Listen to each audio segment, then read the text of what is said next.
चाहे आजादी की पहले या आजादी के बाद, देश में जब जब अत्याचार का शासन होता है, जुल्म जब सर चढ़ करके बोलने लगता है, सत्ता जब लोगों को डराने लगती है, सत्ता जब डर के आधार पर शासन करने लगती है, तो पहली आवाज यदि कहीं से गूंजती है वो विश्वविद्यालयों से गूंजती है, वो यूनिवर्सिटी से गूंजती है।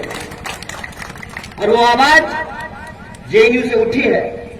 स्वाभाविक बात है कि अगर हम सरकार के खिलाफ बोलेंगे तो सरकार अपने तमाम तंत्र का इस्तेमाल करके, अपने भोंपू का इस्तेमाल करके, अपने मीडिया का इस्तेमाल करके, अपने पैसे से, धन बल से, बाहुबल से उस आवाज को बदनाम करने की कोशिश करेगी। पहले की सरकारों ने भी ये काम किया है और ये सरकार भी ये काम कर रही है। मैं आपको याद दिलाना चाहता हूं कि कांग्रेस के खिलाफ पूरे देश में जब एक परिवर्तन की लहर चली थी और 9 राज्यों में गैर कांग्रेसी सरकार बना था, उस जेपी आंदोलन की शुरुआत भी विश्वविद्यालयों से हुई थी और यूनिवर्सिटी से हुई थी और स्टूडेंट ने उसकी शुरुआत की थी। आज जब इस देश में हर तरफ भाजपा का तानाशाही रवैया है, तानाशाही शासन है, तानाशाही सत्ता है, उसके खिलाफ भी अगर कहीं आवाज बुलंद हो रही है तो वो यूनिवर्सिटी है हमारी। और आप लोग बंगाल से काफी करीब हैं। अभी पिछले दिनों एक घटना घटी, बाबुल सुप्रियो जादवपुर यूनिवर्सिटी में गाना गाने के लिए गए थे, नफरत का गाना। लोगों ने तबला बजा दिया उनके सामने। मैं ये क्यों उदाहरण दे रहा हूं? मैं उदाहरण इसलिए आपको दे रहा हूं कि जब राजनीतिक दल बोलने की हिम्मत नहीं रखते हैं, जब नेताओं के पास बोलने की आवाज नहीं है, बोलने की ताकत नहीं है, और ये ताकत क्यों नहीं है? ये ताकत इसलिए नहीं है कि अगर आप गलत तरीके से राजनीति में पैसा कमाए हैं तो सरकार को मालूम है कि सीबीआई और ईडी का इस्तेमाल करके आपकी आवाज को कैसे बंद करा सकती है। सीबीआई और ईडी का यह कमाल है कि सुबह में इंसान गांधी जिंदाबाद बोल रहा होता है, दोपहर में ईडी का नोटिस आता है और शाम में अमित शाह से मिलकर के गोडसे जिंदाबाद बोलना शुरू कर देता है। वैसे लोग नहीं लड़ सकते हैं जिन्होंने अपनी जिंदगी में बेईमानी की है। इस सत्ता से लड़ने के लिए साहस और हिम्मत के साथ साथ ईमानदारी और साफ नीयत और ईमान की जरूरत है।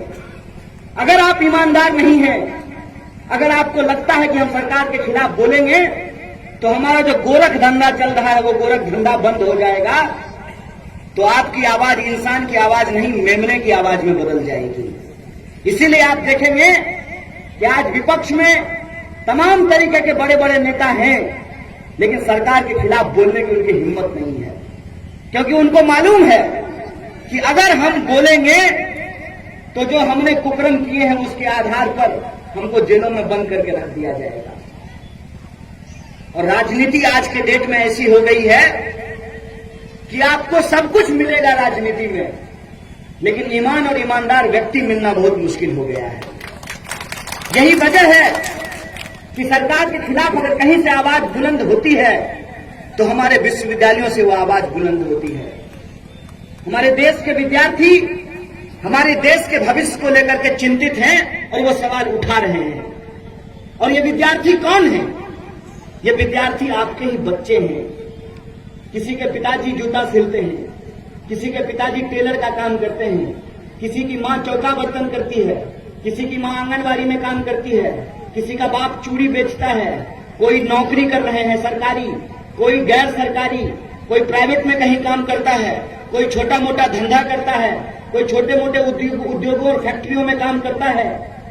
ऐसे पृष्ठभूमि से जो आने वाले बच्चे हैं, उनके पास जो उनका सपना है, जब उनको एहसास होता है कि उनके सपने को छीना जा रहा है, तो उनकी मुट्ठी आक्रोश से ऊपर उठ जाती है और वो ललकारते हैं सरकार को कि हमने तुमको चुना है, तुमने हमको नहीं चुना है। अगर हम तुमको सत्ता पे बिठा सकते हैं तो हम तुमको सत्ता से नीचे भी उतार सकते हैं, लेकिन सत्ता के खिलाफ जब आप आवाज उठाएंगे तो आपको बदनाम किया जाएगा, आपको देशद्रोही बोला जाएगा, आपको हिंदू विरोधी बोला जाएगा, आपको सेना विरोधी बोला जाएगा, और तरह तरह के झूठे आरोप में झूठे मुकदमे लगाकर जेलों में भरा जाएगा।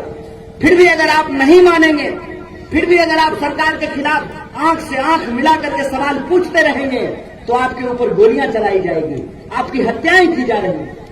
ये माहौल देश के भीतर पैदा किया गया है।